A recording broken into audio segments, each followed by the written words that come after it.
Hi and welcome to Ali Lives Well on Less. I'm Ali, an early retired teacher currently living well on my small teacher's pension. And today is a Money Monday video, and if this is one of your first visits here, you are very welcome. And long-term viewers will know that as soon as I start talking to this camera thing, Miss Luna decides that that's the time to wake up and be noisy and be silly. So we shall see how far we get today before I have to stop, and then there will be a little bit of editing.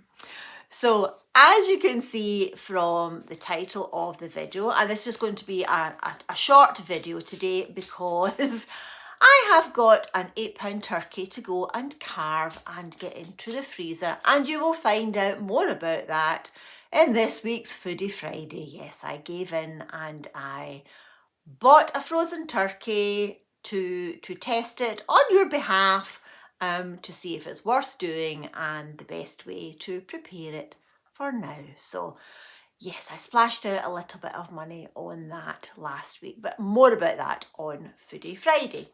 So today we're talking about still getting the best value for our money by planning a little bit more for Christmas. And the reason this came into my mind is that this is the last week that my youngest son is going to be staying with me a couple of nights a week, because he has now got his new job in Inverness, and instead of commuting from Inverness the last 6 months, he will now start his new job, so he won't be around anymore. So while he was still here, I asked him to go up into the loft and bring down my Christmas boxes. And it was quite interesting to see what I had saved and put away from last year.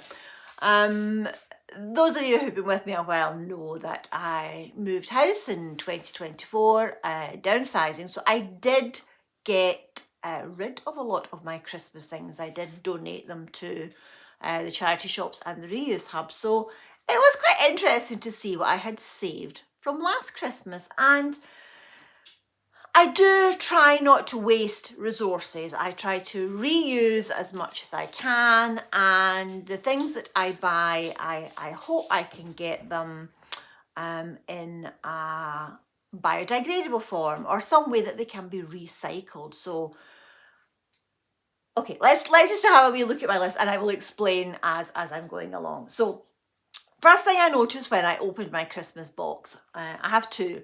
I used to have loads, but now it's just two. So but they're quite big. But I opened my Christmas box, and in one of them, there was a list of the people that I gifted to last Christmas and what I gave them. And that's quite important for me, to make sure that I don't just gift the same thing year in, year out. As I've said before, my children and their partners, they just get money, but then I give them little gifts alongside. It's just little fun things. So I want to make sure that I'm not giving them the same thing each year. So I make a list of what I gifted previously. And in years gone by when I've always done this. And in the years gone by when I had like lots and lots of people to buy for, and Secret Santa at school, and I used to always buy my support staff, the lovely people that helped me in my classroom, I would buy them again. And again, I wanted to make sure that I didn't always give them the exact same thing. So having a list of things that you have previously spent on is quite useful.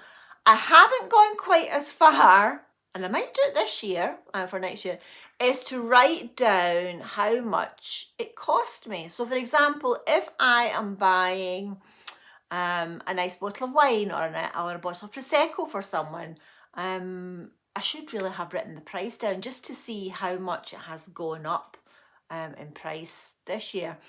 If any of you lovely viewers have done that, please feel free to let us know in the comments if you have noticed any significant rise in the cost of some things that you do know the cost of last Christmas. Because although we keep saying it, oh, everything's gone up in price, it would be quite nice to see some tangible numbers. Well, I would like to see someone just to reassure myself that I'm not going mad and thinking, oh, everything is just so much more expensive. So each year, I also try to reuse things like gift bags. Quite often, if I am giving a gift in a gift bag, I don't write on the tag so that the person who's getting the gift in the gift bag can reuse the bag. And quite a lot of people do that for me as well.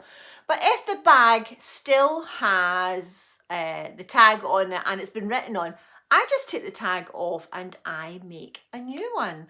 And I make a new one from Christmas cards that I have kept from previous years. And when I was working, obviously when I was teaching, I used to get a lot of cards from obviously the children in my class, but because I've been in the same school a long time, you would get cards from your previous pupils and their parents as well. So I literally have a massive big bag of Christmas cards still to work my way through. So I'm going to use them for gift tags, but I'm also going to make some Christmas crafts this year with my cards. And if anyone wants to see that, I'm happy to make a wee video on that as well. So I save gift bags, I save my cards, wrapping paper. Now, I personally don't do this, but I do know lots of people who save the wrapping paper. I tend to just use a roll of brown wrapping paper, parcel paper, not sure what, packing paper, but you know what I mean, the brown paper that you wrap things up with, and I draw pictures on them. And last year, my daughter-in-law, Layla, learned how to do the fancy folding. You know, is it Japanese folding? I'm not sure what it's called. So that you had lots of little layers and folds in your wrapping, and she tucked in little sort of gifts and extra treats inside all these little pouches and folds that you make in the wrapping paper. I'll try and find out the name of it and I'll leave it below, but there's loads of ideas on Pinterest if you just Google ways to wrap a Christmas present. And if you've got a really unusual one, you can find, you know, how to wrap a football or or whatever it could be, and they show you loads of fancy ways that you can do that. So to save money, yep, I use brown wrapping paper. I wrap birthday presents in brown wrapping paper and draw very simple birthday cakes with candles on it. At Christmas, I get a white pencil or crayon and I just draw very simple stars and snowflakes, and that's actually quite effective on the brown paper. And I've just noticed that my neighbour's son has just arrived, so that is usually the cue for Miss Luna to go mental. So we'll see. Oh, she's lying quietly. We'll see if she notices there's someone parked outside the house. Are you in a huff? Or are you just being sleepy? Oh, sleepy Luna.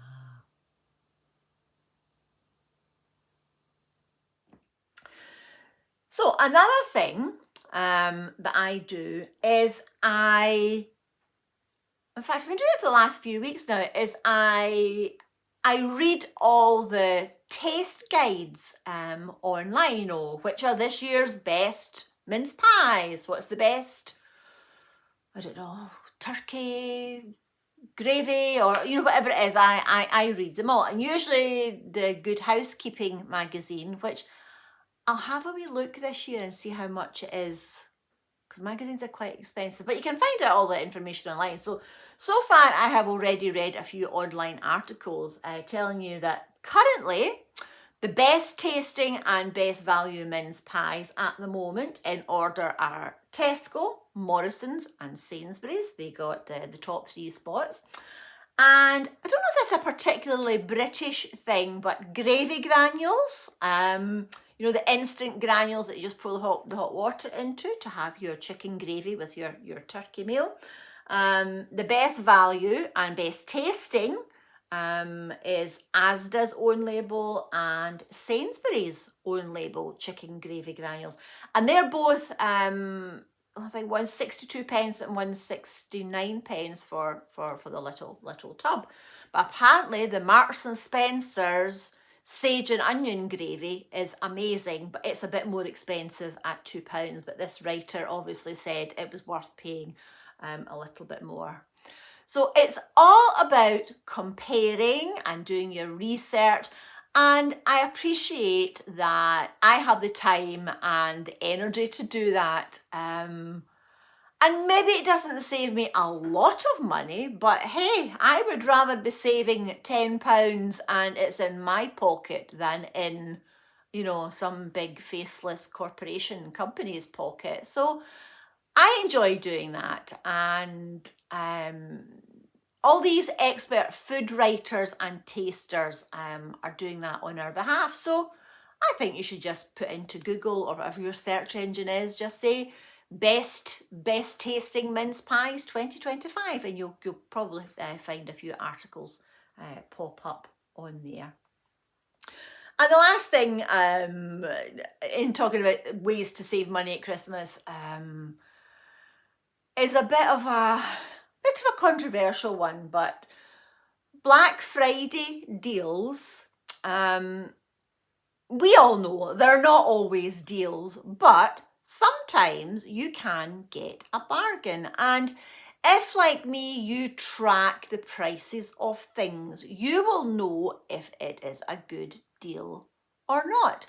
So I always have, I keep a wish list on Amazon, and anything that I know that I need or that I'm looking for, but it's not urgent and I don't need it right now, I put it on my wish list and I just track the price on it. And if you put it on your wish list on Amazon, Alexa will tell you every now and again, oh, that item is now 20% off, or that item is an offer this week. So quite a few of the things that I have got my eye on for either the house or for future gifts.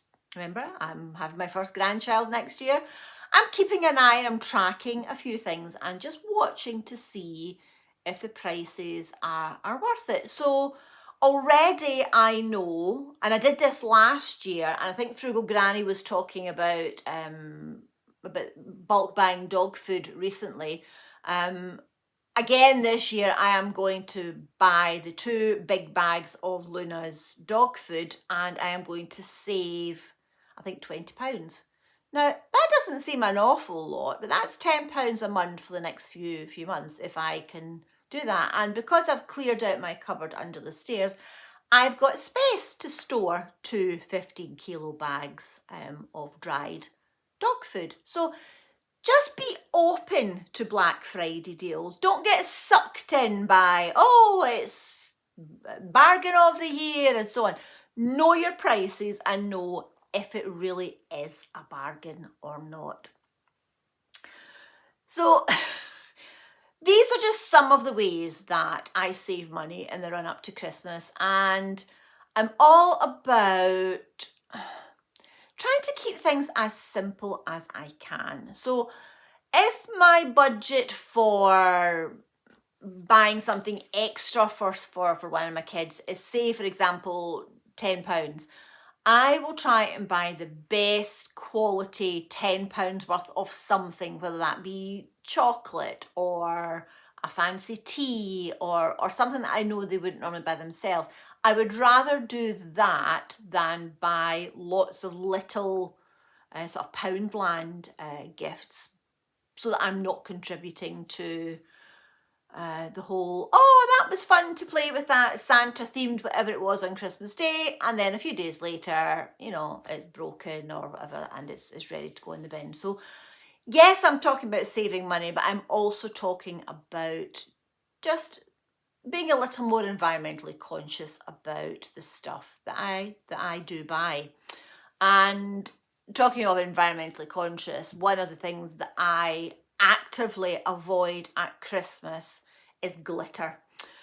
Glitter is not biodegradable unless it is a biodegradable one, and it gets into the watercourse and it damages wildlife and blah blah blah. So that's something I'm conscious of. And also just be aware that any wrapping paper that is shiny or has anything glittery on it can't be recycled, and it can't go into your bin that takes your paper and cardboard. So yes, we can save money, but yes, we are also saving the planet as well. Just small little actions add up.